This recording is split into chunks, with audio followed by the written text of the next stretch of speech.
Então, muito boa tarde a todos e a todas. Nós vamos aguardar ainda alguns minutos até o evento em si começar, para dar a oportunidade às pessoas de entrar na sessão.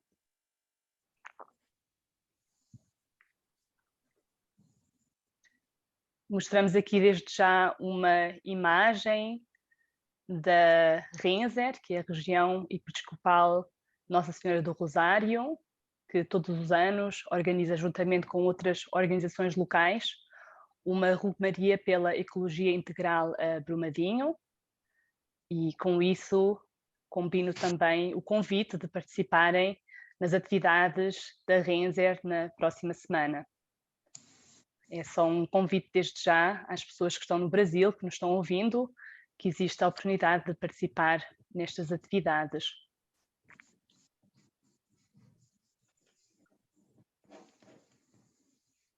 Ok, estou vendo que estão entrando cada vez mais pessoas e então eu vou lentamente dar início ao nosso evento.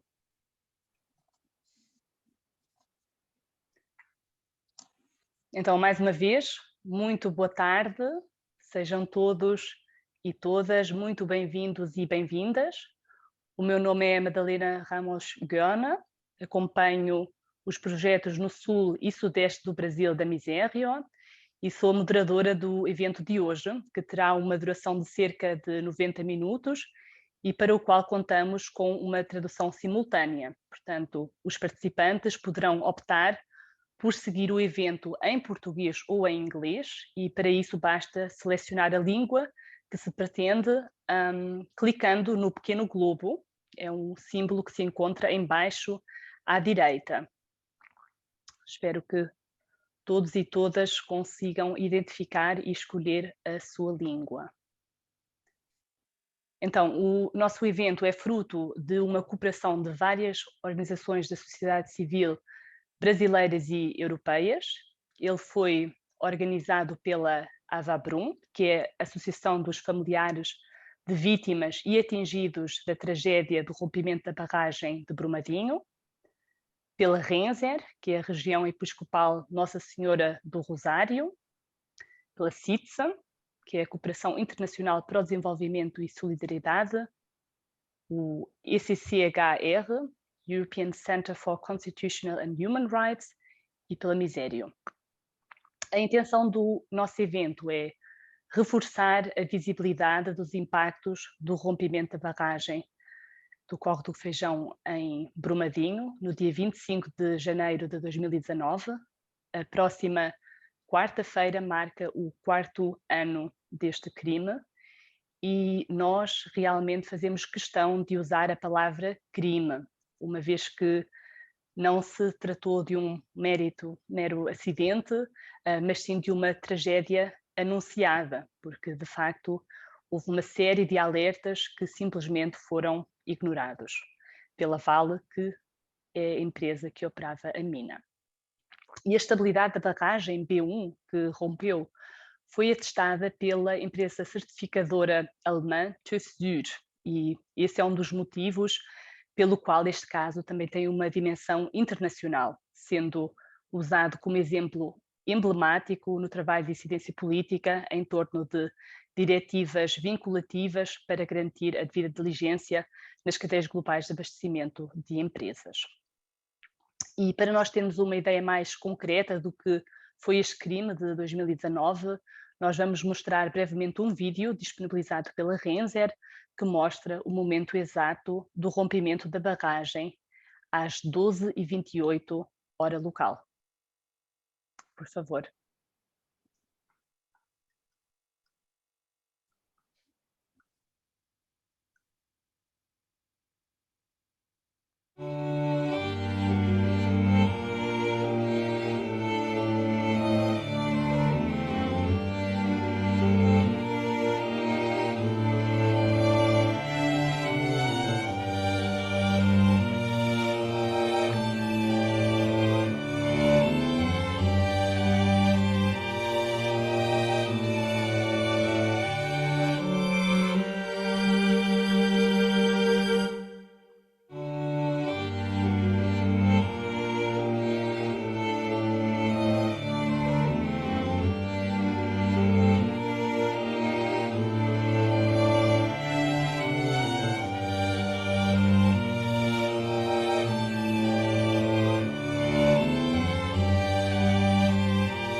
Obrigada.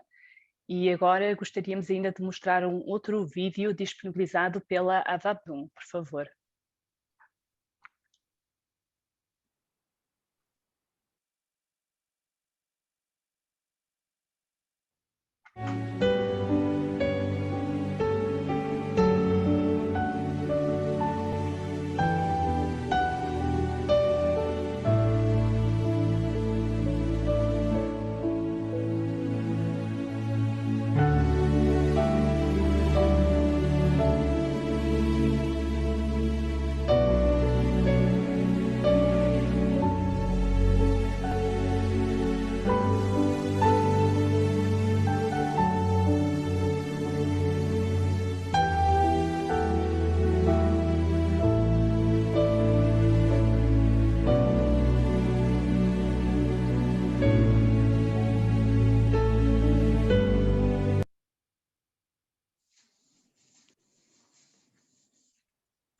Obrigada.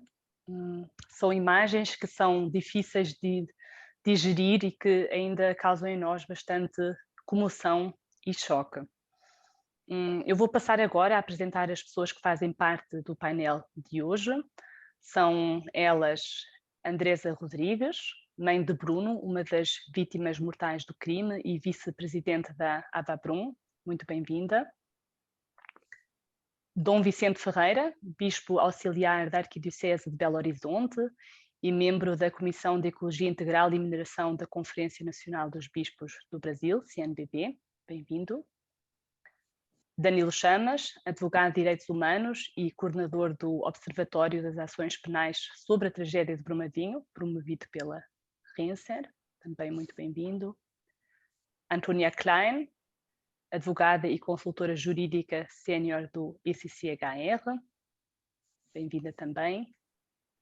Ben van Peperstraat, consultor jurídico também do ICCHR. E Marek Misak, assessor político sobre assuntos externos da União Europeia na Comecê.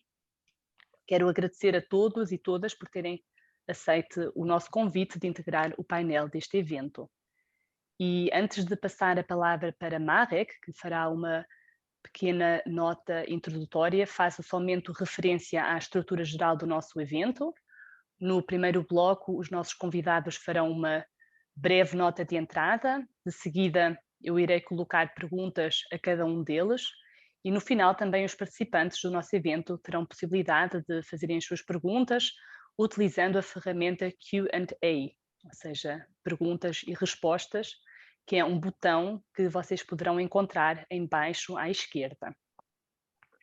Peço desde já a compreensão para que, dependendo do número de questões que forem colocadas, eventualmente não seja possível considerar todas.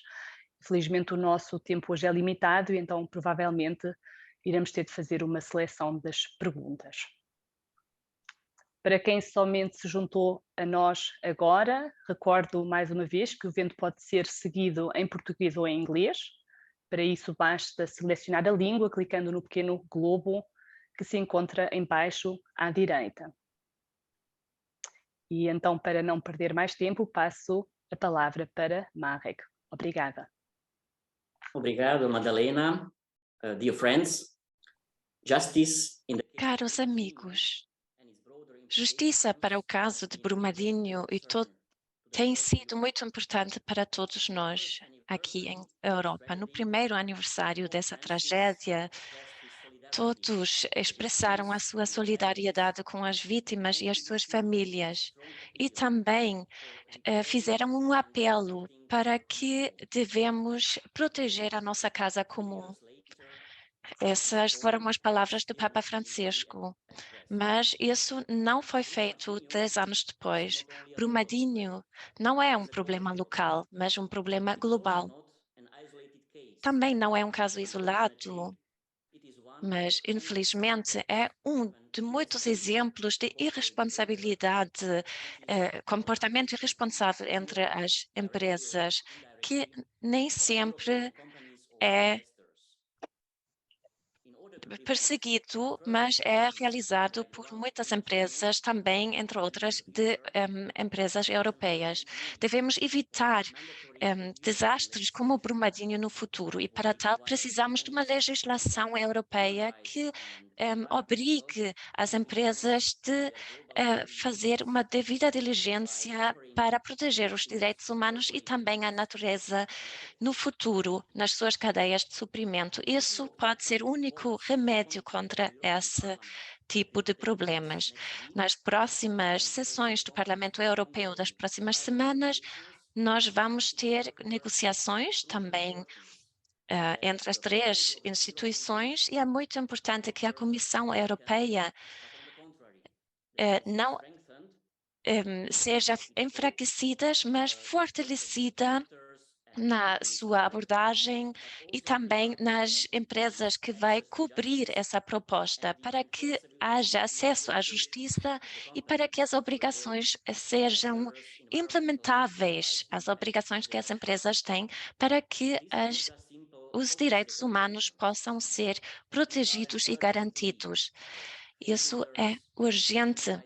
E é uma exigência de lideranças de fé, também de lideranças de organizações sociais e outros grupos que realizam as suas ações na América Latina e no mundo inteiro. E eu desejo a todos um bom encontro e uma boa sessão aqui. Muito obrigada, Marek, pelas suas notas introdutórias. E agora eu gostaria de passar a palavra para a Andressa. Muito obrigada por estar aqui hoje, Andressa. É um prazer muito grande recebê-la aqui no nosso evento. Boa tarde a todos e a todas. Fazer um agradecimento, né, à Misero, à Rense, à SCC HR, Comece, né, pela oportunidade de partilhar um pouco do que nós vivenciamos, né, depois do dia 25 de janeiro de 2019. Iniciar fazendo uma saudação às 272 joias presentes. As 272 joias presentes. 272 vidas, vítimas, que foram assassinadas de forma cruel e brutal pela Vale, no dia 25 de janeiro de 2019. Então, eu sou a Andressa Rodrigues, eu sou a mãe do Bruno, meu único filho, que foi assassinado junto com mais 271 joias nessa tragédia crime acontecida aqui, em Brumadinho. A sensação que nós temos hoje, 4 anos de impunidade após o rompimento da barragem Brumadinho, é uma sensação de muita dor, de muito luto e de muita tristeza e revolta também.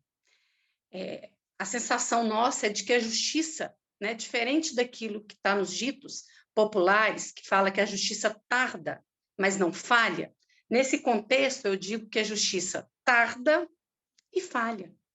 4 anos após o rompimento, quantas pessoas foram responsabilizadas por essa tragédia-crime, por esse crime anunciado em Brumadinho?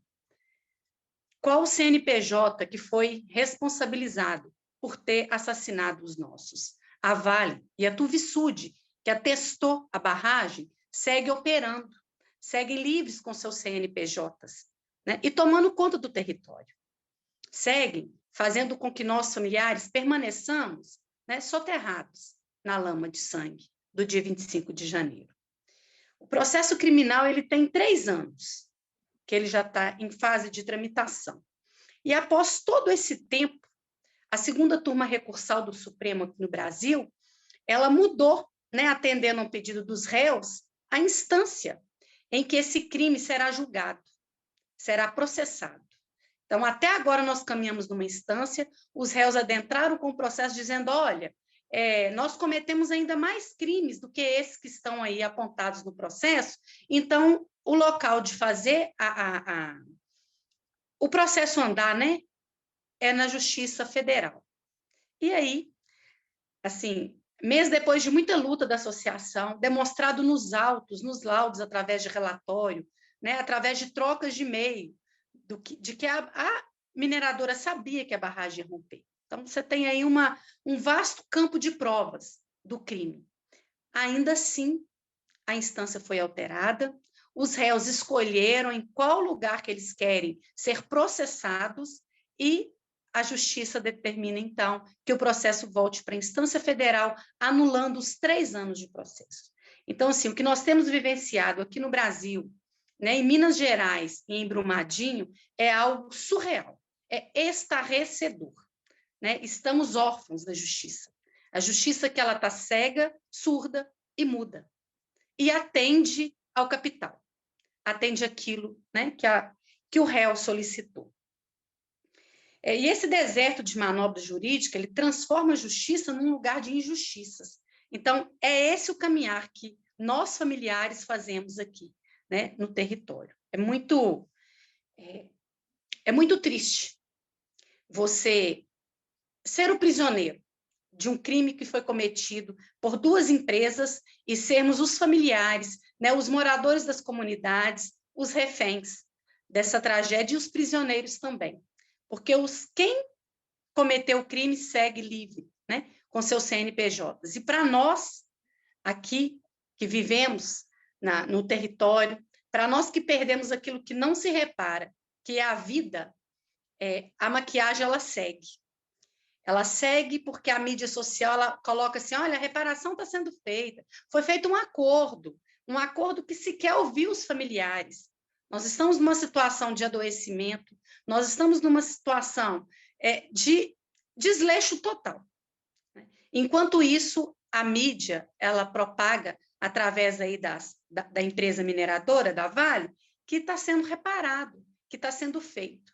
Mas, na verdade, somos nós que perdemos o que não se repara e que vivemos num território atingido pela lama de sangue, é que sabemos, né, o descaso que passamos no dia a dia. E as interferências também, né? Nós vivemos com o rio hoje, que está poluído, que está impróprio para banho, para pesca, que tem metais pesados e que a Fiocruz acaba de anunciar que tem superbactérias presentes na água. Então, o crime não passou, o crime não acabou. É um crime que segue sendo continuado. O atestado de barragem, quando a Vale ela emitiu esse atestado para continuar minerando, a Tuvisud, que é a empresa alemã, ela veio, né, aqui em campo para poder fazer a vistoria e ela comprovou que não tinha os níveis seguros para conceder o atestado. No entanto, a Vale arrumou uma outra fórmula de cálculo para que chegasse, então, nesse número e fosse expedido esse atestado. Ou seja, a Vale comprou, a Tuvisud vendeu o atestado da morte e assinado com uma canetada, a canetada de sangue e a canetada da lama. O treinamento de barragens ele foi feito aqui, não tinha sirene, foi feito com gorgonzola de carnaval. Quem seguiu a rota de fuga da Vale morreu. Então, são coisas que estão todas comprovadas em autos, no processo da Polícia Federal, aí nos autos que foi produzido pela CPI da Câmara Federal e Assembleia Legislativa. E ainda assim, né, a justiça daqui desconsidera até o momento. Porque hoje nós estamos na estaca zero de todo o processo de dor, do crime e da revolta que foi nos causada até agora. Né? Enquanto mãe, meu coração bate onde meu filho está. Hoje, o coração dele bate no meu peito. E é isso que faz com que a Avabrum, que é a associação que representa os familiares, faça a luta por justiça, para que todas as pessoas que são responsáveis pelo crime sejam condenadas e paguem pelo crime que cometeu, pela memória. Hoje nós temos um memorial sendo erguido em Brumadinho, né? E já está quase pronto. Ele foi erguido no Córrego do Feijão. No entanto, a narrativa desse memorial, bem como a governança, se encontra ainda sobre os cuidados da empresa que os assassinou. Então, por isso, o memorial que seria inaugurado no dia 25 de janeiro, próximo, não será, porque nós, familiares, não aceitamos que o memorial ele tenha a governança e muito menos a narrativa da empresa que assassinou os nossos. É um lugar de memória e um lugar também de denúncia, para que esse crime nunca mais se repita, para que ninguém passe a dor que eu e 271 famílias passam diariamente. A não repetição do crime. né? São ações de alterações das leis minerárias e o cumprimento das mesmas é que será capaz de mudar essa triste realidade que a gente vivencia aqui, né? Não há reparação, não há alento para os familiares, seu encontro das 3 joias. Hoje, nós seguimos com 3 corpos sob a lama de sangue. Já são quase 4 anos que os familiares aguardam para fazer a despedida da Natália de Oliveira, da Maria de Lourdes e do Tiago Tadeu. Nós temos 3 joias a encontrar. Sem esse encontro, não existe alento. Sem a justiça, não existe alento. Então, são várias situações que nos colocam diariamente no dia 25 de janeiro de 2019. Reparação, que é tão usada aí pela empresa assassina, que é usada pelo governo de Minas Gerais. Para nós familiares, essa palavra ela é dividida em 3 sílabas. Só assim ela traz sentido para nós, que é a ré, para e depois o são. Porque o ré é a marcha ré dos carros. Ela coloca, né, ela paralisa a nossa vida no dia 25 de janeiro de 2019. Nós seguimos presos à lama de sangue. Por todo o acontecimento, por todo o crime e por toda a tratativa ou a ausência dela nos causa. Nos causa ainda mais dor ver a justiça inoperante, porque nós temos a certeza de que a injustiça é o principal combustível para as mineradoras seguir matando. Se não houver justiça, matar em nome do lucro e do capital vale muito a pena. Porque o que é cobrado dessas mineradoras? É cobrado multa. Multa para a mineradora é migalha. Ela paga a multa e continua operando. Ela paga a multa, ela mata, paga essas migalhas, continua operando. Tem uma lei para descomissionar a barragem, que é a Mar de Lamas Nunca Mais. Foram 3 anos para descomissionar a barragem. Aí as empresas mineradoras não fizeram. O que a justiça fez? Fez um termo de acordo. Eles pagam multa para o governo de Minas e aí, em contrapartida, eles continuam minerando e aí não tem mais prazo para descomissionar, ficou livre. Então, aqui tudo é tratado assim, olha, com as migalhas que não chegam nos territórios, né? O dinheiro não volta em benefício para a população, em benefício para a comunidade, não volta em tratamento médico, não volta em manutenção, né? Em reconstrução do meio ambiente, né? Em acesso para as pessoas, né? Em políticas públicas, em qualidade de vida. Não volta, não chega nos municípios. E nós ficamos com a dor, nós ficamos com a tristeza, nós ficamos com a revolta, com a indignação. É isso que a gente fica. Todas essas ações nos paralisa no dia 25 de janeiro de 2019. E, como forma de denunciar, né, não deixar que isso nunca caia no esquecimento, a Avabrum ela faz todo dia 25, no letreiro de Brumadinho, o ato em honra às 272 joias, as vítimas desse crime brutal da Vale, em homenagem, né, tendo como bandeira o encontro, a justiça e a memória. Agora, nesse marco de 4 anos, nós vamos fazer no domingo, dia 22, um pedal, né, com 272 pedalantes, cada um representando uma joia. Nós vamos fazer um seminário para discutir os impactos em Brumadinho e regiões atingidas, né, por esse crime.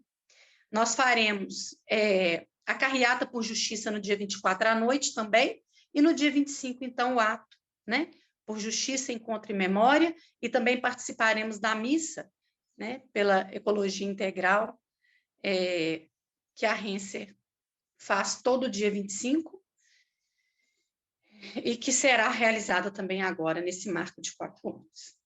Então, é isso, agradecer, me colocar à disposição, né, e dizer para todos e todas que nos acompanham que desistir não é opção. Aquilo que nós não queremos para nós não queremos que aconteça com ninguém, nem aqui em Brumadinho, nem no estado de Minas Gerais, nem no Brasil e nem no mundo.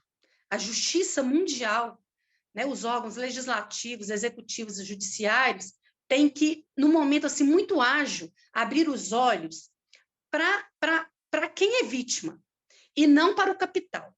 Porque se assim for, infelizmente, outros crimes repetirão, né, num curto espaço de tempo. Então, meu muito obrigada, e 272 joias presentes, e Bruno presente.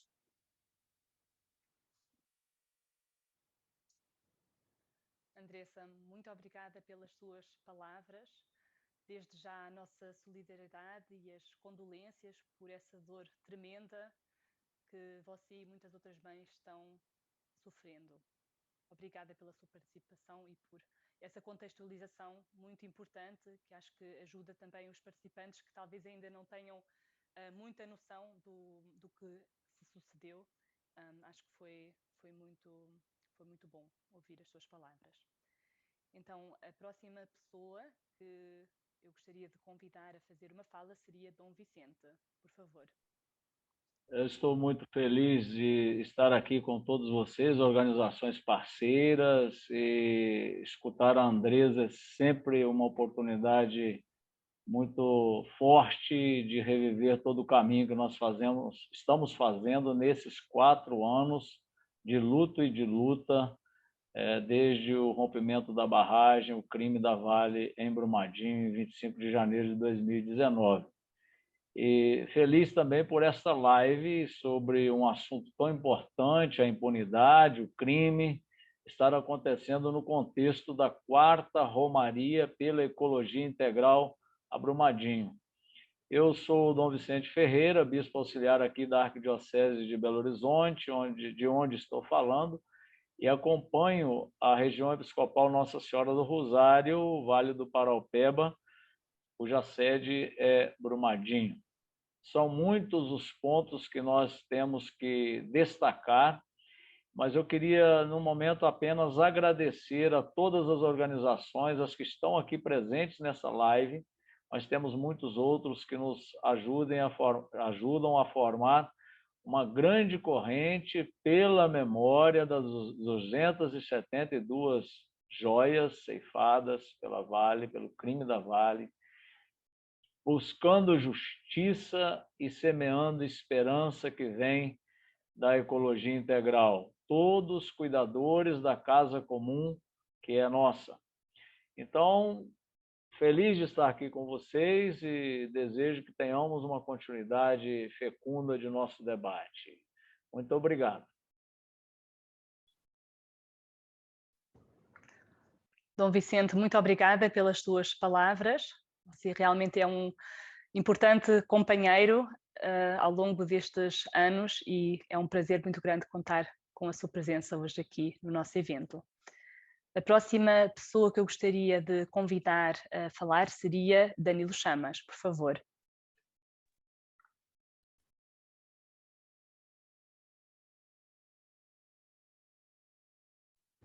Por favor, abra o microfone, Danilo. Obrigada. Olá a todas as pessoas que nos escutam. Eu, primeiramente, agradeço pelo convite para fazer parte dessa discussão.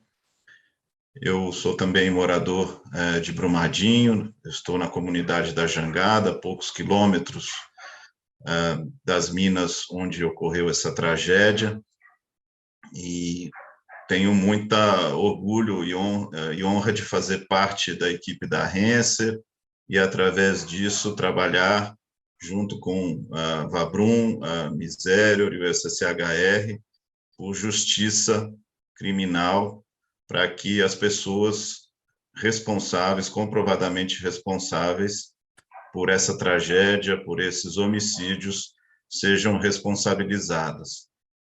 Foi por isso que nós criamos e temos levado adiante o Observatório das Ações Penais sobre a Tragédia em Brumadinho, que monitora o andamento dessas ações, tanto aqui no Brasil como na Alemanha. Nós temos visto que a exploração mineral aqui no Brasil faz parte de uma cadeia que é global, né, que envolve atores de outros países na Europa e também em outras partes do mundo, e por isso também estamos juntos com diversas organizações, como a Misério e o SCHR, que estão buscando também mudanças legislativas na Europa, em vista de uma maior responsabilização das empresas sediadas nesse continente. Nós apoiamos esses processos. Espero que ao longo aqui desse evento a gente possa aprofundar um pouco mais nesses assuntos. Por enquanto, muito obrigado e um grande abraço a todos. Também você, Danilo, muito obrigada. Também o seu papel tem sido fundamental, uma vez que você acompanha o caso de uma perspectiva jurídica, que é realmente essencial. Obrigada. E agora iremos passar a palavra aos nossos convidados europeus e vamos começar pela Antônia. Obrigada. Yes, thank you very much, Madalena. Muito obrigada, Madalena. Eu já vi que a minha imagem ficou parada. Eu vou retirar a minha câmera, a minha imagem, e vou falar algumas palavras sobre como nós tratamos esse caso aqui na Alemanha. Já foi mencionado que só 4 meses antes do rompimento da barragem, o TÜV Süd do Brasil emitiu o laudo de estabilidade, um certificado de estabilidade. Mas agora a TÜV Süd é suspeita de ter conhecido os fatos que já foram mencionados, ou seja, que houve grandes deficiências na barragem e que eles deliberadamente, mesmo assim, emitiram esse laudo de estabilidade para assegurar-se com mais negócio com a Vale. Então, finalmente, com esse certificado de estabilidade, eles evitaram a tomada de medidas necessárias para proteger as pessoas de Brumadinho e também do meio ambiente. Qual é a relação com a Alemanha? A TÜV Süd Brasil é uma subsidiária da TÜV Süd AG, então da empresa alemã, e há vários depoimentos de testemunhas que sugerem que também os funcionários aqui tiveram conhecimento de tudo aquilo que aconteceu no Brasil, também as condições da emissão do laudo de estabilidade e também toda a estrutura. Então, eles tiveram a competência para fazer monitoramento de todo o processo no Brasil e também da compliance. Isso é porque, junto com 5 familiares de vítimas do rompimento da barragem, nós levantamos uma ação penal perante o Ministério Público de Munique e pedimos que eles investiguem o papel da TÜV Süd em todo esse contexto.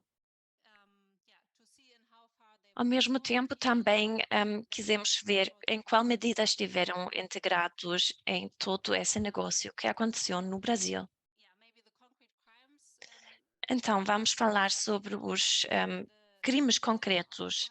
Então, o homicídio de 272 pessoas devido à negligência causadora de inundação e o homicídio culposo e corrupção.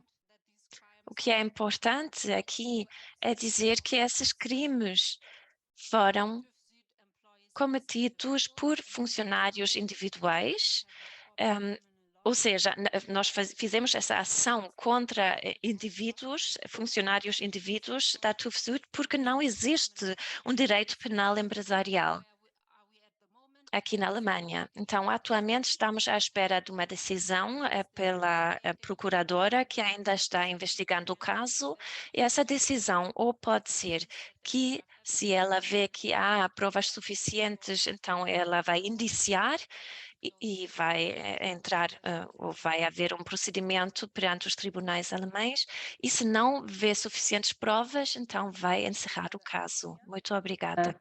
Pela tua fala, porque também estes aspectos jurídicos são bastante complexos e para nós é sempre bastante desafiante, não é? Este assunto, então tu desde a Alemanha e o Danilo desde o Brasil são 2 elementos bastante importantes para nos ajudar a entender o caso desta perspectiva jurídica. Obrigada. E agora, para finalizar, chamo também para a nossa conversa o Ben. Obrigada.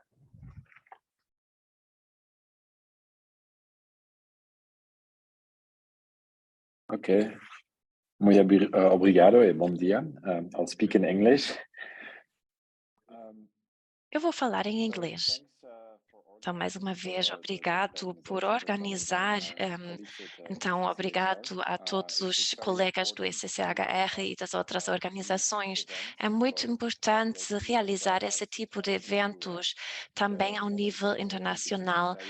Graças à tecnologia moderna é possível. É muito importante sempre lembrar esse tipo de casos, tal como o rompimento da barragem neste caso. Isso mostra claramente que nós precisamos de um quadro legal mais abrangente que também traz responsabilidade às empresas, tal como a Vale, como outras empresas também, que têm que prevenir proativamente esse tipo de acontecimentos, tal como o acontecimento de Brumadinho. Ficou claro aqui que esses factos, todo esse crime poderia ter sido evitado. Então, é muito necessário esclarecer legalmente como isso aconteceu e também esclarecer que existe essa obrigação de prevenir esse tipo de crime. E é necessário também responsabilizar as empresas por esse tipo de incidências. A minha colega Antônia já tinha mencionado que a ação criminal que foi levantada contra o TÜV Süd na Alemanha, e isso não significa que não deva haver outras vias de acesso à justiça que devem ser criadas e abertas. E esse é um processo atual em diferentes Estados-membros da União Europeia. Então, temos diferentes leis. Então, temos, por exemplo, a lei sobre a devida diligência nas cadeias de suprimento, também a diretiva sobre diligência das empresas em matéria de sustentabilidade e outros contextos. É, então, muito importante desenvolver essa legislação a estes níveis. Vamos olhar especificamente sobre a diretiva sobre diligência das empresas em matéria de sustentabilidade. Isso significa automaticamente que devemos falar também sobre empresas como a Vale, que opera no Brasil, e também devemos falar sobre outros atores, como a TÜV Süd nesse processo como certificadora, ou também investidores nesse contexto. O que também é importante é quando olhamos mais perto sobre o papel da TÜV Süd, então uma empresa que foi contratada por outra empresa fazer uma inspeção e identificar riscos que logo podem se converter em impactos graves. Então, é muito importante sublinhar aqui que esses casos não são isolados. Há muitas empresas, como a TÜV Süd, que realizam esses serviços, que prestam esses serviços a outras empresas. Então, quando nós fazemos essa diretiva sobre a devida diligência das empresas ao nível da União Europeia, então nós devemos obrigar as empresas a olhar os riscos e também os possíveis impactos. Muitas vezes as empresas então vão olhar e vão contratar serviços tal como o da TÜV Süd ou de outros auditores e certificadoras para tentar, então, cumprir com essa obrigação.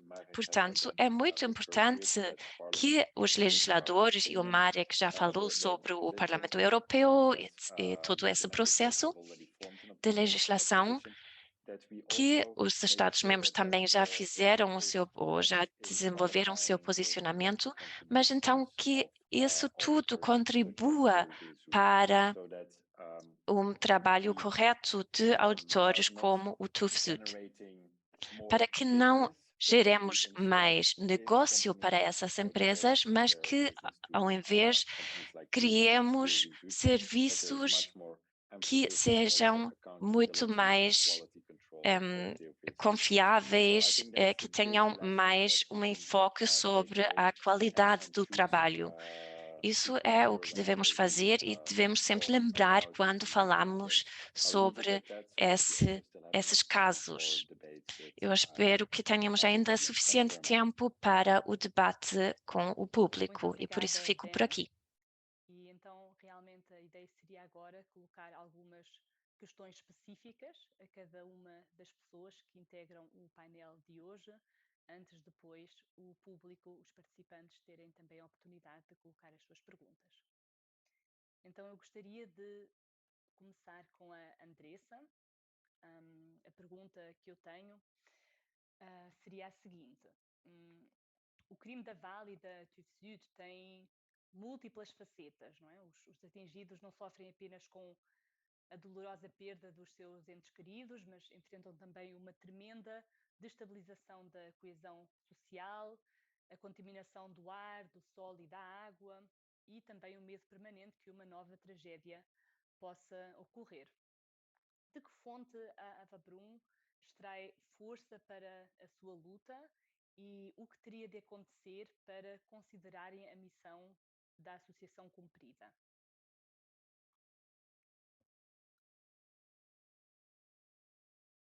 Por favor, ligue o microfone. Obrigada. Ok. O crime da Vale e da TÜV Süd, ele deixa marcas, né, que não são apagadas. Primeiro, a marca de levar embora os nossos, de sepultar vivo os nossos, né, que foram levados para o matadouro.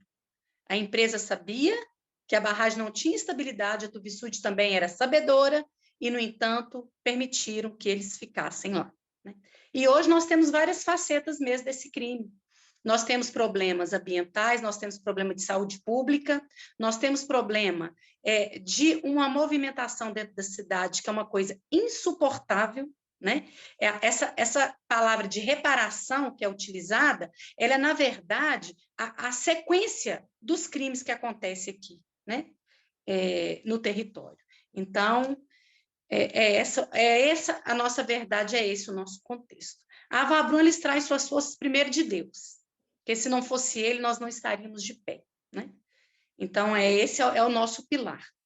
O segundo pilar é do amor aos nossos, o amor aos 272 vítimas que foram assassinadas vivas, né? Foram enterradas na lama de sangue da Vale vivas.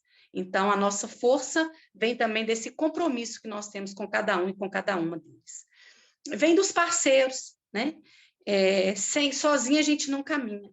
Se participar de uma atividade dessa e poder denunciar o que verdadeiramente acontece, nos fortalece. Então, essa ajuda, né? Esse não deixar que ficamos só, também nos ajuda a fortalecer e buscar energia para seguir na luta. O que teria de acontecer para considerarem essa missão, né, da associação cumprida? Então, primeiramente, a gente precisa encontrar as 3 joias, Maria de Lourdes, Natália Porto e Tiago Tadeu. Se não encontrar e não devolver às famílias os corpos para que seja feita a despedida, não terá de forma alguma a nossa missão cumprida. A segunda questão é a justiça, a condenação criminal, e que seja exemplar, na mesma medida em que foi o crime, né? É na mesma proporção de crueldade com que eles mataram os nossos, então que eles fiquem na cadeia, porque são 272 vezes repetido o crime que cometeram, né? Então, que isso seja levado em consideração, que a responsabilização seja do tamanho do crime que eles cometeram. A reparação verdadeira, sob o olhar dos familiares, sob o olhar dos atingidos, e não construído lá nas portas fechadas com órgãos de justiça, vale o governo de Minas, onde sequer nós, familiares, nós, moradores das regiões, não tivemos acesso às discussões e não podemos apontar o que nós precisamos que seja feito nas cidades, o que seja feito em atendimento aos familiares, porque esse dinheiro é o dinheiro do nosso sangue e das nossas lágrimas. Se a Vale não tivesse matado com o aval da TÜV Süd, não teria esse dinheiro para eles fazerem as ações, né? Isso não existiria. Então, esse dinheiro precisa refletir em ações que façam com que as nossas joias reflitam em cada obra que acontecer, em cada situação, né, que acontecer oriunda desse dinheiro de sangue e de dor dos nossos. E, por fim, a memória, né? Eu falo que aquilo que a memória ama permanece vivo, e ele segue vivo em nós. Então, aquele memorial, ele precisa ter a governança dos familiares e a narrativa. Aquilo não pode se transformar num museu. É um memorial que tem que contar, né? Ser fiel ao que eles vivenciaram naquele dia 25 de janeiro de 2019, que não tiveram sequer um minuto para fugir, porque foi esse o tempo que levou para matar 272 joias. Então, que a justiça ela tire a fenda dos olhos e que não demore mais tanto tempo para julgar. São 4 anos sem nenhum responsável. E hoje sem nenhum processo, inclusive, né? Com essa decisão agora do Supremo de devolver a justiça, aliás, de trocar a instância, né? De devolver, não, de trocar. Porque atende o pedido dos réus, anula todo um processo feito até agora e manda para a Justiça Federal, onde vai ter que começar tudo novamente. Então, são essas as ações. E combinada, claro, com o enrijecimento das leis minerárias e o cumprimento das mesmas. Não pode as leis estar a favor das empresas mineradoras que assassinam vidas. E é isso que nós temos aqui no Brasil hoje. As leis minerárias a favor dessa exploração predatória e assassina do minério de ferro.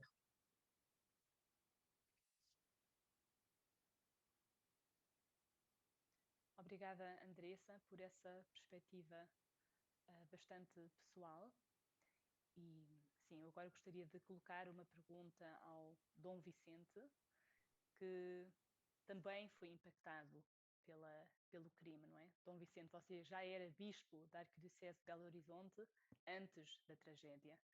Então, o que eu gostaria de perguntar seria saber o que mudou no seu dia-a-dia após o rompimento da barragem. Como isso afetou o seu cotidiano como bispo?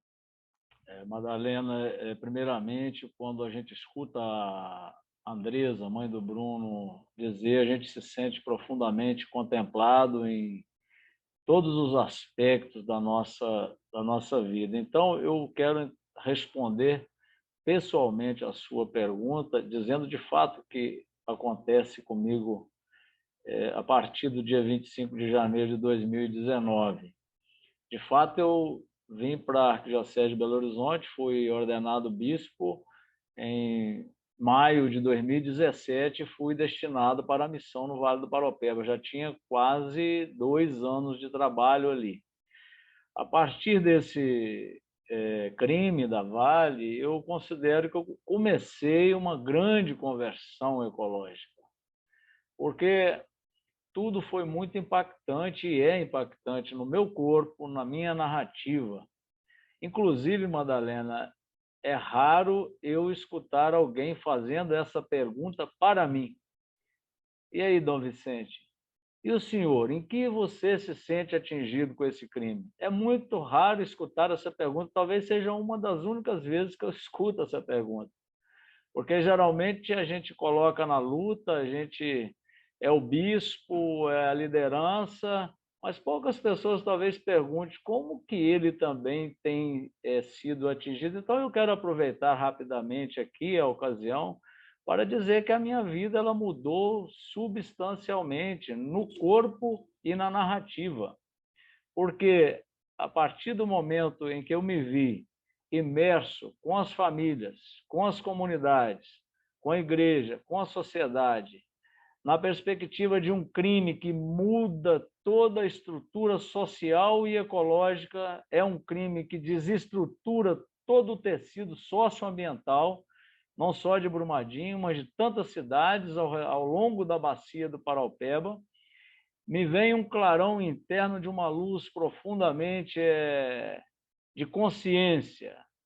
Nosso estilo de sociedade não pode continuar assim. Nós temos que mudar. Aí começa um momento de conversão, porque eu passo a não conseguir mais a não dar testemunho desse crime. Onde eu vou?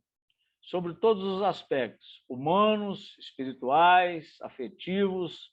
Hoje, então, eu poderia dizer que, resumidamente, esse crime provocou uma desestruturação para uma nova estrutura de ser humano. A isso a psicanálise chama de trauma. Quando a gente tem que ressignificar toda uma vida da gente a partir de um evento traumático, então isso é um trauma. E considero que não tem fim mais, é um trauma que nos deixa feridas abertas. Então eu queria dizer também, Madalena, e você, amiga e amiga que está ouvindo, se a lama foi pesada, e é pesada, essa lama que vira e revira dentro da gente, nas memórias, nos afetos, de quem morreu, das lutas, das disputas, do contexto atual, que, como a Andresa disse, é extremamente complexo, violento, pela incidência da mineração, que continua com seu modus operandi criminoso em nossos territórios.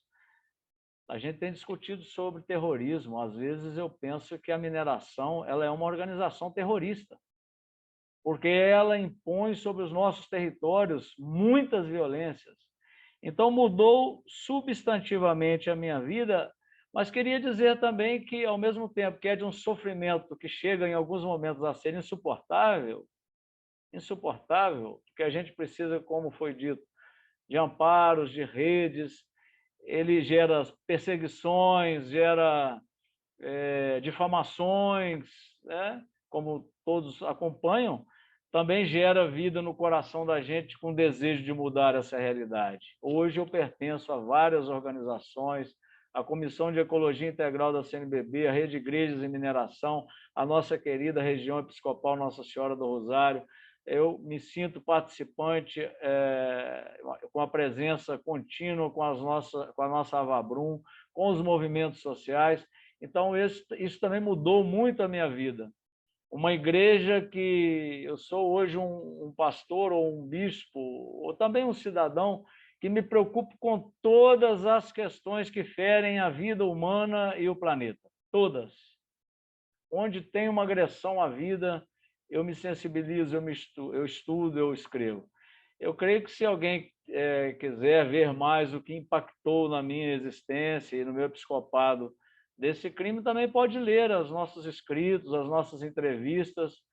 De 25 de janeiro de 2019, em tudo que eu faço, na poesia, na música, nos diálogos, nos escritos, Brumadinho está presente. Dom Vicente, muito obrigada por também partilhar essa dimensão pessoal e não somente pastoral e política. Eu acho que é também um fator extremamente importante, porque todos nós que trabalhamos com este tema também sim, estamos pessoalmente afetados e comovidos, não é? Não é um trabalho simplesmente, é uma missão, não é? E obrigada também pela essa recomendação de leitura. Portanto, todos e todas que estiveram interessadas podem se informar melhor, inclusivamente no site da Renzer e da Avabrum.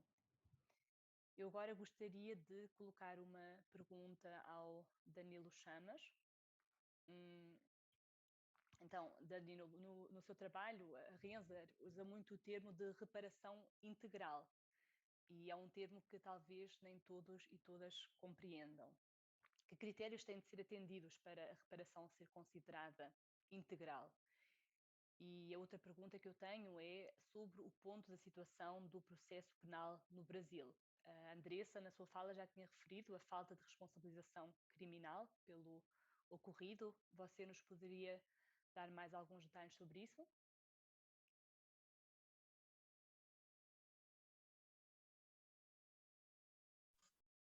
Obrigado, Madalena. São perguntas bastante importantes. Eu espero conseguir respondê-las. A reparação, para nós, é uma palavra com muitos sentidos. Ela está ligada ao dano sofrido, né? Envolve várias dimensões: jurídica, política, econômica, moral, simbólica, clínica. Não basta, então, considerá-la apenas como um ato judicial ou de alguma outra autoridade, e nem como um ato individual. Nós, no nosso dia a dia, temos como referência o conceito de reparação integral da jurisprudência da Corte Interamericana de Direitos Humanos. E por esse conceito, a reparação deve ir muito além da indenização em dinheiro. E é por essa razão que o acordo bilionário entre o Estado de Minas Gerais, as instituições de justiça e a mineradora Vale é insuficiente e, em certa medida, é também perverso. Eu também faço parte do Instituto Cordilheira e nós denunciamos o que muitos têm chamado de indústria da reparação, que é um conjunto de negócios em que muitos atores externos enriquecem, enquanto a população local segue sofrendo prejuízos dia após dia.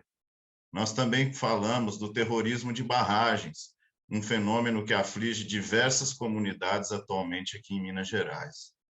Não posso deixar aqui de homenagear as pessoas defensoras de direitos humanos, os ambientalistas, que há muito tempo vinham denunciando os problemas dos projetos de mineração em Brumadinho, em Minas Gerais, em outras partes do país, na América Latina, e eram e são estigmatizados. O processo de reparação ele precisa incluir outras dimensões, as dimensões da verdade, da memória, da justiça e das garantias de não repetição.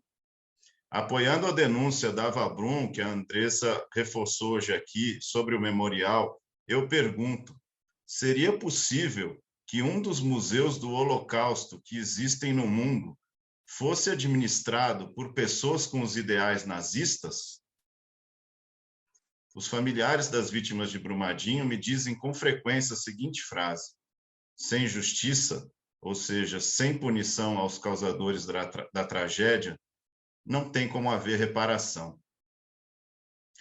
Depois de 4 anos, apesar das provas muito consistentes dos crimes cometidos, ninguém foi punido no Brasil.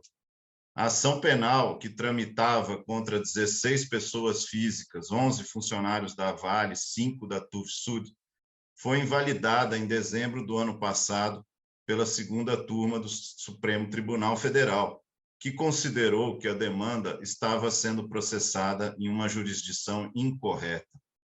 Anteontem, a magistrada Rosa Weber, presidente da nossa Suprema Corte, determinou o cumprimento imediato dessa decisão, com a remessa do expediente para a Justiça Federal em Belo Horizonte. Cabe agora ao Ministério Público Federal apresentar uma nova acusação. Esperamos que os procuradores aproveitem a oportunidade para incluir todas as 19 pessoas físicas que a Polícia Federal apontou como culpadas e todos os crimes que essa investigação considerou como cometidos, os crimes de homicídio doloso e os demais. Contamos também com que a Justiça Federal trate o caso com prioridade e destine os recursos humanos e financeiros necessários para que o processo tramite sem mais percalços, com atenção redobrada às manobras processuais que possam ser tomadas para atrasar ainda mais o andamento do processo. Do extermínio dos povos indígenas, passando pela escravidão, pela tortura e pelo desaparecimento forçado da nossa última ditadura, e pelos recorrentes crimes de ecocídio da mineração, a história do Brasil é marcada pela impunidade. Precisamos superar essa marca de uma vez por todas. Há de ser, como na Argentina de 1985, nos dizeres do procurador que acusou o ditador Jorge Videla, uma descida às zonas tenebrosas da alma humana, onde a miséria e o horror registram profundidades difíceis de imaginar antes e de compreender depois. Há de se fazer uma devassa na monstruosidade, um exame desagradável das muitas faces que a violência assume, mas um exame absolutamente necessário, pois sua própria atrocidade torna monstruosa a mera hipótese da impunidade. Por tempo demais, a nossa aparente tranquilidade no Brasil se baseou numa falsa conciliação nacional, na ideia de que um futuro pacífico dependeria da nossa ignorância, da nossa apatia e do nosso desinteresse. Agora já não pode ser mais assim. voltando às palavras do procurador argentino, nos cabe a responsabilidade de fundar uma paz baseada não no esquecimento, e sim na memória, não na violência, e sim na justiça. Essa é a nossa oportunidade, e talvez seja a última. Senhores juízes, nunca mais. Muito obrigado.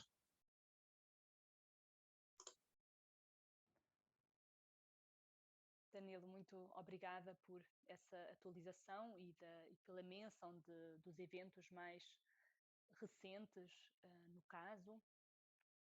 Foi uma boa perspectiva desde o Brasil e agora também seria interessante ouvir a perspectiva desde a Alemanha. E então passo a palavra para a Antónia, perguntando a seguinte questão.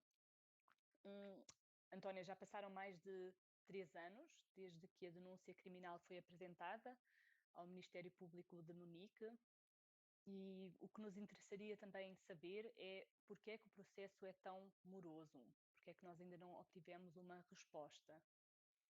E também seria interessante ouvir da tua perspectiva porque é tão importante que o caso seja investigado também na Alemanha e não só no Brasil. Obrigada. Yes, thank you. So, Muito obrigada. Então, antes de mais, eu acho que, pelo menos para mim, Andressa, você deixou muito claro o que significa perder as pessoas nesse rompimento da barragem e esperar logo tanto tempo pela justiça. Sua experiência é uma experiência muito pessoal e só posso imaginar como não é satisfatório esperar tanto tempo. E também essa incerteza que tem, esperar, isso é insuportável. Sem ter acesso aos documentos do caso, não podemos dizer por que é tão moroso, só podemos fazer assunções e ver os obstáculos desse procedimento. Então, primeiramente, podemos dizer que provavelmente será porque esse rompimento da barragem aconteceu no Brasil e a maioria das provas, então, se encontra também no Brasil. A procuradora alemã não pode ir ao Brasil e buscar as provas, ela tem que pedir auxílio jurídico mútuo. E isso é um processo muito burocrático, muito moroso. Uma vez que essas provas cheguem aqui, eles têm que traduzir todos os documentos advindos do Brasil. Tudo tem que ser traduzido e também a matéria é bastante complexa, todos os detalhes técnicos têm que ser entendidos pela procuradora, tem que entender o que aconteceu, tem que entender como funciona a mineração, todo o setor da mineração, setor da segurança da mineração funcionam no Brasil e logo tomar a sua decisão. O que é muito importante dizer também é que as empresas internacionais como a TÜV Süd normalmente são organizadas de uma forma que não seja transparente para quem vem de fora. Então, de fora não se entende as estruturas de dentro, quem é que tem quais responsabilidades dentro da empresa. E isso também cria obstáculos na hora de investigar qual indivíduo teve responsabilidade por qual decisão ou crime neste caso. Para além disso, por que é importante investigar este caso aqui na Alemanha? O Ben tinha mencionado anteriormente que nos anos passados temos visto esse fenômeno de que os certificados são vendidos para garantir mais segurança para as pessoas, seres humanos e a natureza, mas muitas vezes são a solução para continuar com ações irresponsáveis.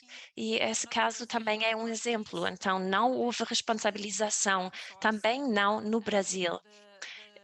As autoridades brasileiras terceirizaram a examinação de segurança E agora a Vale pode defender-se dizendo que contratou uma empresa muito bem reconhecida e a TÜV Süd, então pode apontar o dedo para a Vale e dizer que a competência e toda a responsabilidade está com a Vale. E isso demonstra que essa terceirização não pode ser feita em matéria de direitos humanos ou em matérias que tocam os direitos humanos, porque as certificadoras trabalham para obter lucro. E claro que também se tem que afirmar no mercado de alta competência. Se então aceitarmos que as certificadoras sempre estão envolvidas em certa medida na certificação e na examinação de segurança de barragens, por exemplo, então devemos exigir, se bem que esse fato em si já deve ser questionado, mas devemos exigir deles que o Estado deve ter medidas legais e práticas para controlar as certificadoras e que as pessoas afetadas também tenham acesso à justiça.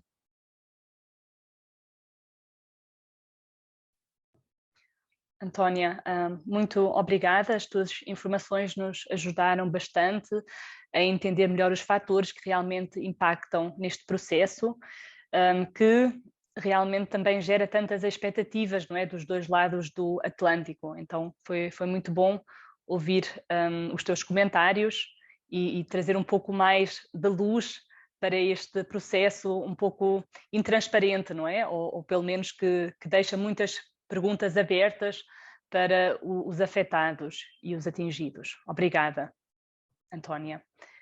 E agora a minha última pergunta se dirige ao Ben. Ben, em vários países europeus existem projetos de leis ou até mesmo leis já em vigor para garantir a devida diligência nas cadeias de abastecimento das empresas e também existem processos em andamento ao nível da União Europeia e das Nações Unidas. Qual é o ponto da situação destas negociações e de que forma estes dois processos diferem um do outro?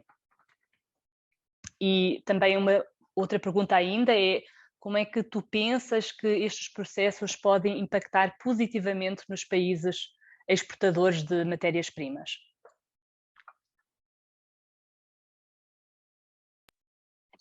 Yeah, thank you very much for that because Muito obrigada por essa pergunta, porque é uma pergunta crucial também. Ao nível da União Europeia, já tínhamos mencionado no início que estamos na última fase de acordar uma diretiva que será válida para todos os Estados-membros que terão o mesmo nível ou padrão mínimo. Então, nestes dias, provavelmente na semana que vem, vai haver diferentes sessões no Parlamento Europeu e esperamos que em maio o Parlamento já tenha uma decisão feita sobre como quer fazer a legislação vindoura. Essa pergunta será a pergunta crucial será o papel das certificadoras. Devem ter um papel grande, importante, em qual medida serão tomadas como responsáveis. Então, toda essa problemática da responsabilidade que a Antônia também mencionou vai ser o elemento-chave. Então, o Parlamento tem a sua opinião e logo isso vai ser negociado com todos os governos dos Estados-membros. E esse processo, bem, ninguém sabe exatamente quando vai acabar esse processo, talvez no final deste ano, talvez no decorrer do ano que vem, mas vai acontecer dentro dos próximos 1 ano e meio.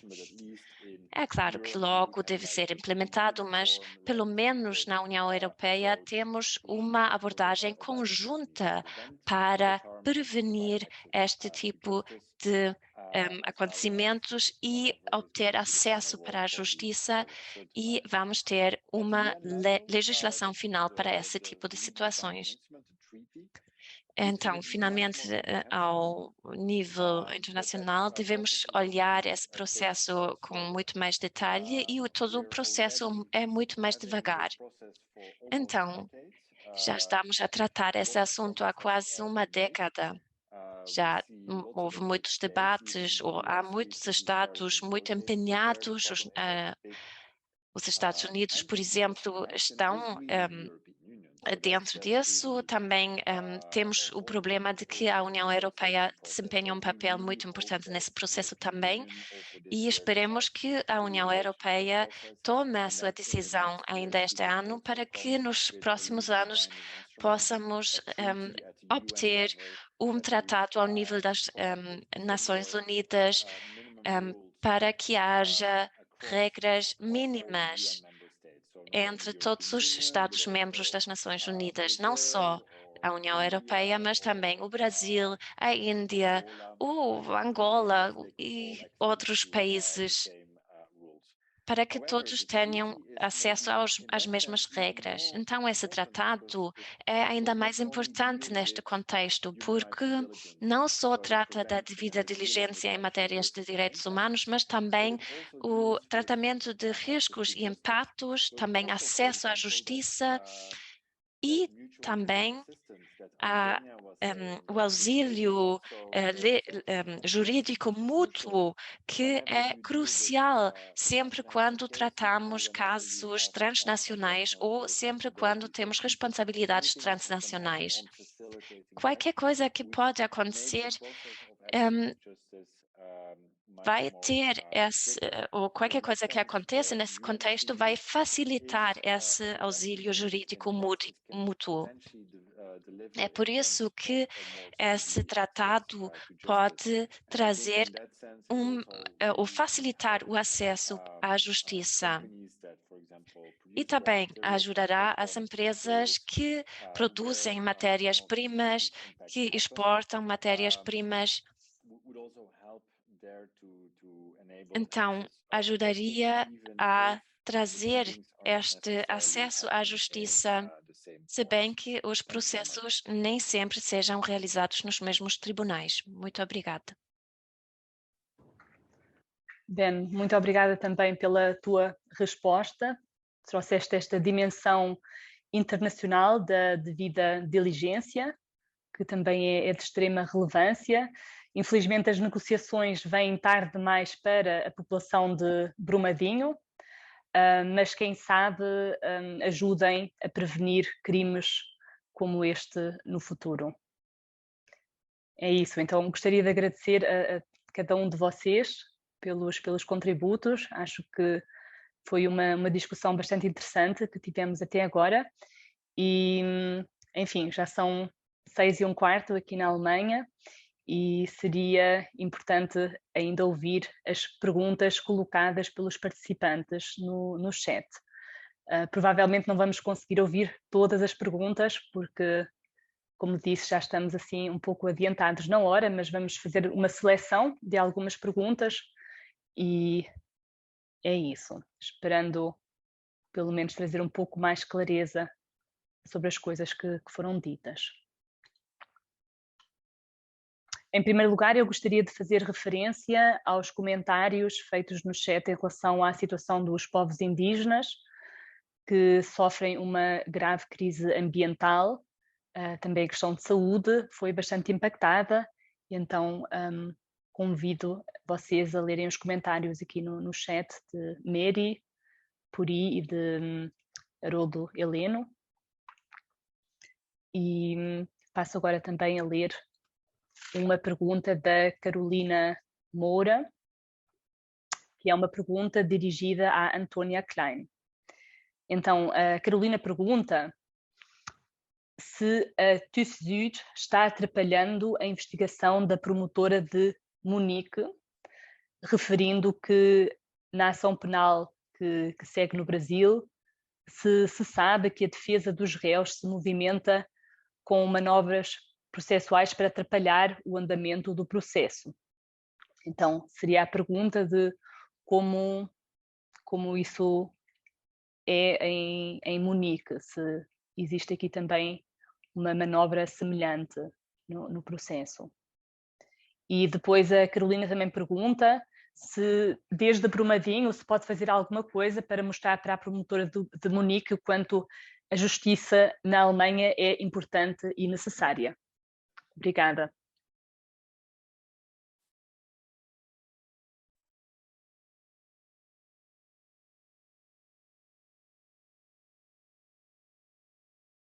Yes, thank you. I think I would just start. Muito obrigada. Eu acho que vou começar a responder. Atualmente estamos ainda na fase de investigação aqui na Alemanha, então só estamos em contato com a procuradora e a procuradora decidiu que ela pode fazer, que ainda não temos acesso a todos os documentos do caso, nem a defesa, nem os membros das famílias das vítimas. Ninguém sabe o que foi feito durante essa fase de investigação, por isso também desconhecemos as ações da defesa. Mas, ao mesmo tempo, isso faz com que seja difícil trabalhar de forma muito clara. Isso também será difícil para a defesa. Mas, uma vez que haja acesso aos documentos, então é claro que a defesa também pode fazer perguntas, também pode usar recursos, então muitas vezes eles vão tentar entrar em contato ou fazer com que os testemunhas do outro lado sejam se voltem mais inseguros. Então, isso tudo ainda é muito pouco claro. Mas isso pode mudar. E se a lei feita for boa, então acho que a defesa não terá muitas possibilidades para criar obstáculos. Mas não sabemos ainda. Até agora, sim, houve atividades para tentar esclarecer à procuradora o que é que significa esse caso para todas as pessoas atingidas. Não só nós, mas também outros advogados que representam familiares de vítimas que perderam as suas entes queridas. E todos nós tentamos esclarecer e deixar muito palpável para a procuradora o que é que isso significa, mas é claro que o melhor seria que ela participasse de um dos eventos para que ela ouça aquilo que significa, para que ouça as pessoas afetadas, mas isso vai acontecer se tudo vai ao tribunal, mas ainda não sabemos, lamentavelmente. Muito obrigada por esses esclarecimentos, Antónia. Em seguida, eu gostaria de colocar uma questão ao Danilo, que também foi aqui comentada no chat.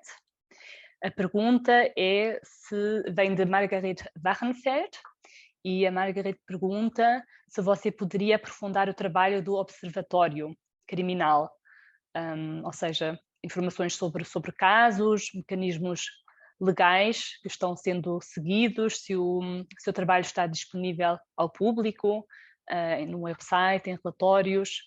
Sim, para a Margarete seria útil obter uma visão geral dos processos judiciais e dos mecanismos que têm sido usados para enfrentar o crime. Obrigada. Muito obrigado pela pergunta.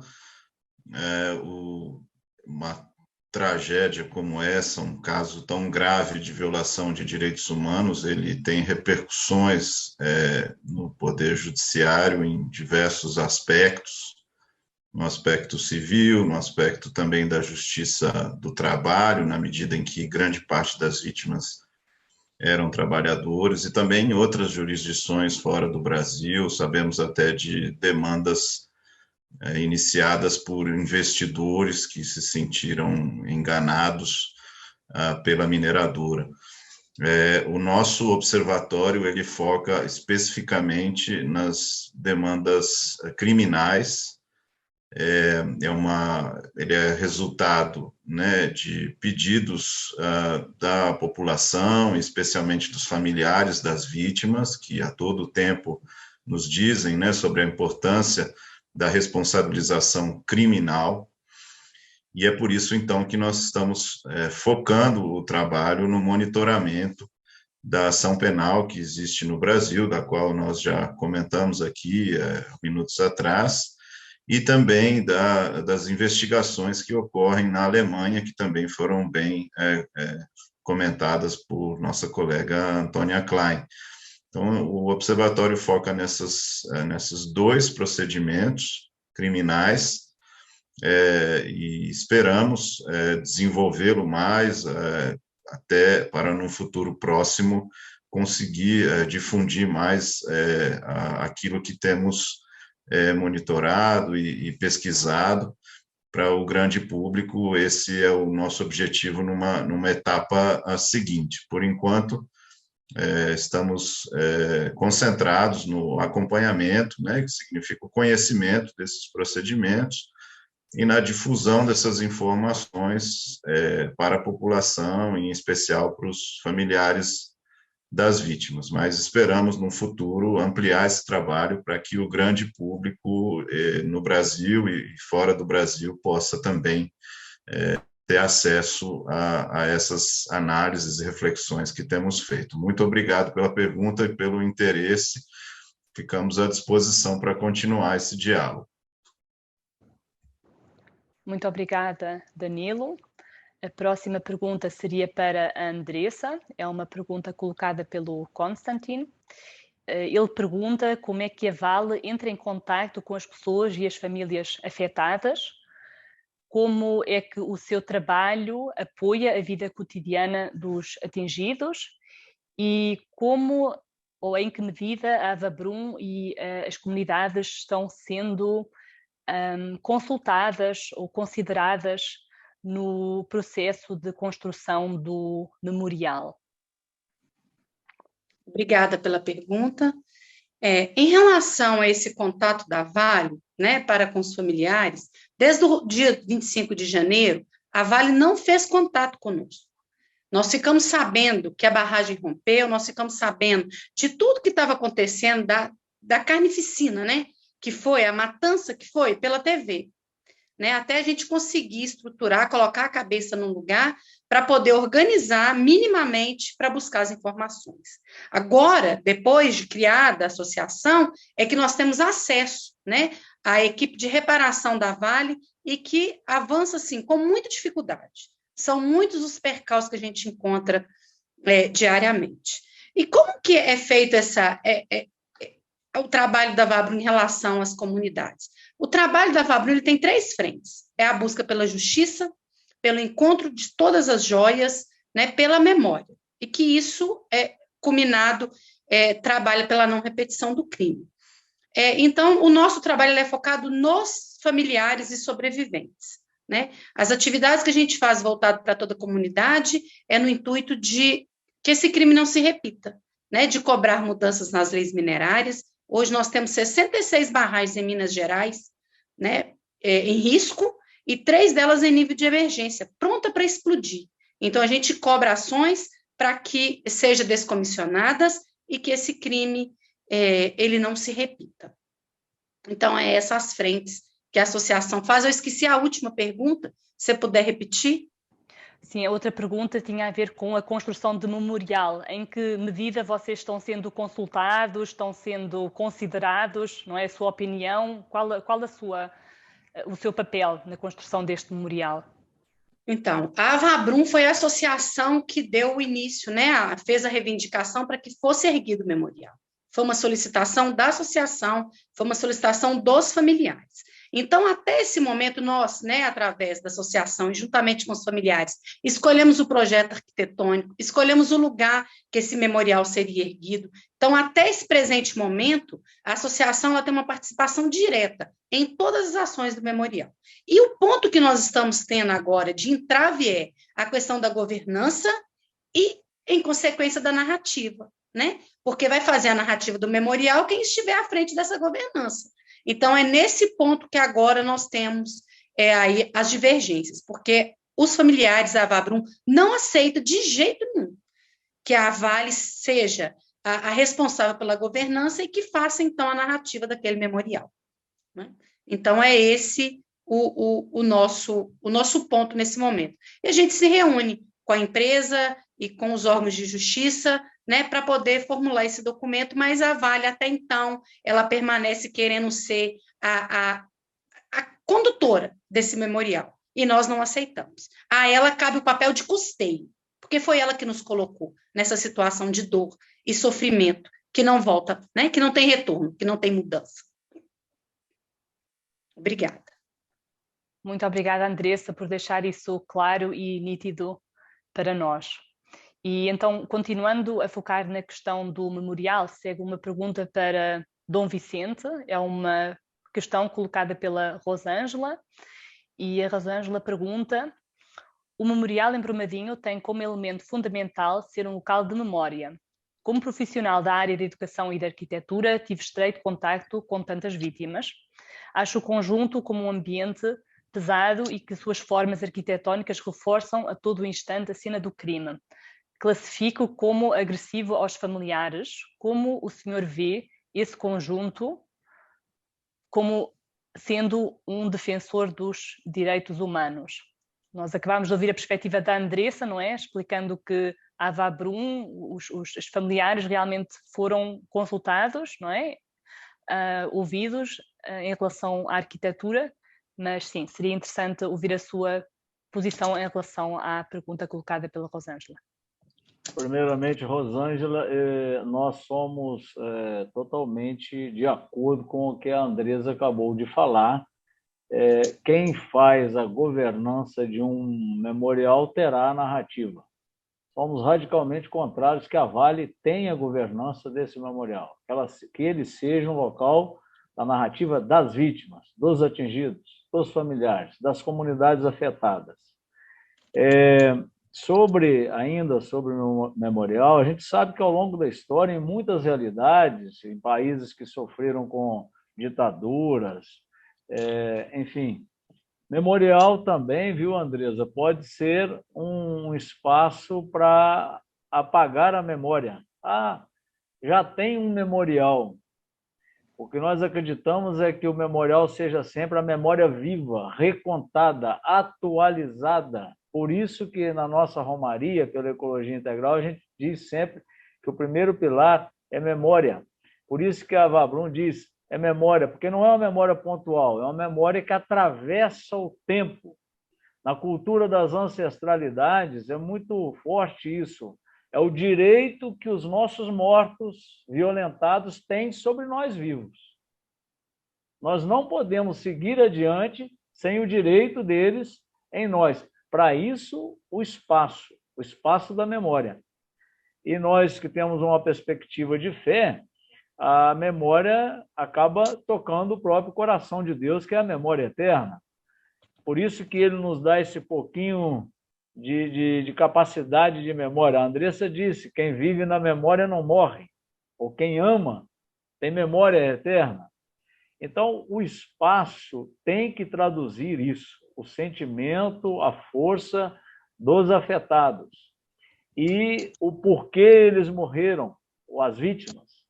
De modo que eu tenho, na pergunta anterior, Madalena, quando você me diz que em que mudou na minha vida, eu tenho trabalhado nessa perspectiva também escatológica da memória cristã como o sinal da ressurreição. Não haverá Páscoa se as vítimas não estiverem incluídas. Se for memorial para poder esquecer as vítimas ou esquecer o que aconteceu, isso é outro crime. Ninguém tem o direito de silenciar a memória das vítimas, ninguém. E por isso que a gente faz também numa perspectiva até mesmo de fé. A memória pascal, a ressurreição, só acontece quando a gente toca realmente por que ele morreu, a ferida dele, a chaga dele. Onde está isso? Onde vai estar, na Andressa, escrito todas essas coisas em vozes, imagens, sons, nesse memorial que está sendo construído? porque senão, de fato, pode ser até um aspecto, no aspecto do prédio, da arquitetura, pode ser até um aspecto agradável, um aspecto, mas que não vai dizer aquilo que, de fato, as famílias, as comunidades, as vítimas sentem. Eu estou falando isso até numa perspectiva da questão de outros países que lidam com essa questão dos memoriais, que não é uma situação fácil.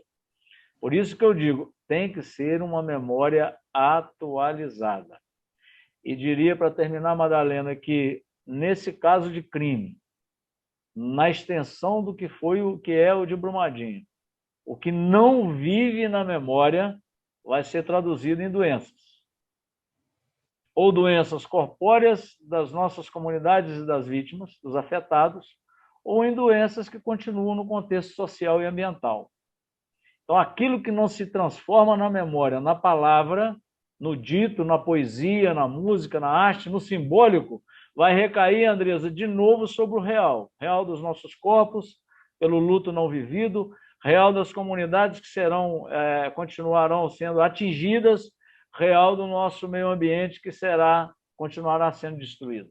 Por isso que a memória é libertadora. Ela é a Páscoa, porque a gente quer que nunca mais isso aconteça e que aconteça outro modo de vida, que é o aspecto da ressurreição de tudo isso. É um pouquinho que eu pensei aqui. Mas é uma pergunta muito profunda, ela não é uma questão só de arquitetura, nem de estética, ela é mais do fundo da nossa alma do que simplesmente a retratação externa de alguma coisa que vai dizer, aqui faz memória. É um lugar onde pode nos ajudar a favorecer uma memória permanente do que aconteceu, do que acontece.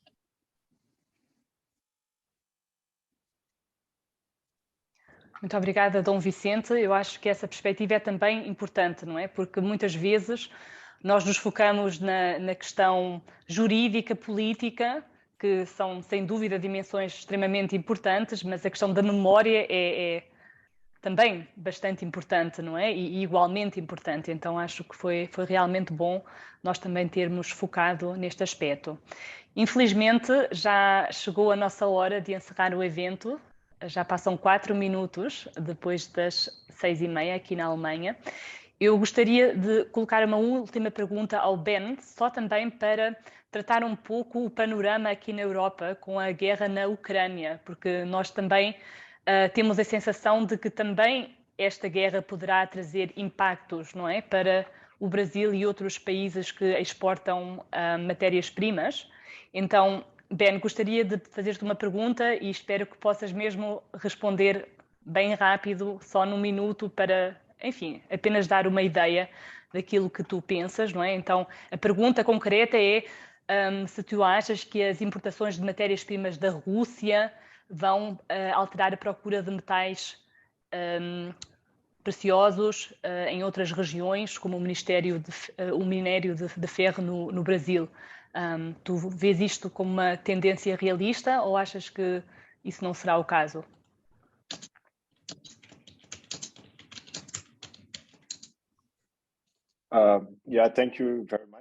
Muito obrigado por essa pergunta. Eu acho que a Europa se encontra numa encruzilhada. Não é necessário dizer que há alguns anos todos pensamos que o mundo era bastante pacífico, que havia fontes de matérias-primas bastante estáveis. E agora vemos que os parceiros de negócio como a Rússia entram em guerra, depois temos amigos ou aliados, como, por exemplo, os Estados Unidos na sua guerra comercial com a China. Então, há cada vez mais dificuldades e, ao mesmo tempo, a União Europeia quer ser de baixo consumo de carbono. Então, tentamos encontrar novos acordos comerciais, com, por exemplo, a Índia, a Indonésia, o Mercosul, etc. E a pergunta é, em qual medida isso será possível com altos padrões que incluem, por exemplo, a responsabilidade empresarial mínima que já foi debatida. Então, comércio é sempre um ponto que levanta vozes céticas desde o ponto de vista da legislação de devida diligência, etc. Acho que existe uma boa possibilidade de que tenhamos uma legislação forte, se bem que essas buscas por matérias-primas sejam mais profundas, mais fortes no mundo inteiro. Mas deve ser o nosso objetivo realista obter aqui uma situação ou uma regulação muito alta, com padrões muito altos na busca de matérias-primas. Pela tua resposta, Ben. Então, chegamos mesmo ao final do nosso evento. Um grande obrigado e obrigada a todos os nossos convidados. Foi um prazer muito grande estar com vocês e receber todas essas informações atuais que nos ajudam a entender um pouco melhor o caso e o ponto da situação. E espero que tenha sido um evento muito informativo para todos e todas que participaram. Esperamos que nos tenha sensibilizado para a questão das violações que ocorrem nas cadeias globais de abastecimento, que também talvez nos tenha incentivado a um consumo mais responsável. E sim, a quem está no Brasil, desde já um convite para participar nas atividades que terão lugar na próxima semana em Brumadinho e Belo Horizonte, por ocasião do aniversário do crime, o 4º aniversário. Para o efeito, vocês podem consultar os websites da Avabrum e da Renzer. E sim, gostaria também de mencionar que este evento está sendo gravado, que a gente vai disponibilizá-lo posteriormente e com o vídeo provavelmente também poderemos fazer o esforço de compilar alguns documentos, links informativos para quem sim, estiver interessado em se informar melhor. E gostaria também de agradecer aos nossos intérpretes que nos ajudaram hoje com a tradução simultânea e, sim, para terminar, gostaria de passar a palavra para a Andressa para umas últimas considerações finais. Obrigada. Eu gostaria de agradecer a todos, né, e todas que nos acompanharam, pelo convite que nos foi feito, agradecer de forma muito especial nessa tarde, né, que o Dom Vicente, por não soltar das nossas mãos, o Danilo Chamas, que aí acompanha aqui o Observatório Penal e que muito tem nos ajudado, né, dizer que nós seguimos com eles e por eles. Né, e o Dom Vicente um dia me disse assim, olha, onde eles não puderem entrar, nós também não vamos. Então, quando a gente é chamado para dizer desse crime e para poder apontar as causas e as consequências e como nós estamos hoje no território, são ações extremamente importantes, porque nós sabemos que chegamos aqui com respeito a eles, em memória a eles e em luta por justiça, por encontro e por memória. Então, agradecer e parabenizar, né, por essa importante live, que eu tenho certeza que trouxe muito esclarecimento e também ainda mais necessidade de unirmos para lutar em favor daquilo que realmente importa, que é a vida. Porque sem essa, né, de nada importa. Então, meu muito obrigada e aguardo, né, quem puder participar, acompanhar também pelas redes sociais da Avabrum, toda a programação que eu fiz o convite aqui e foi demonstrada aí no início da minha fala. Muito obrigada. Muito obrigada, Andressa, pelo seu testemunho. Obrigada a todos e todas e até uma próxima.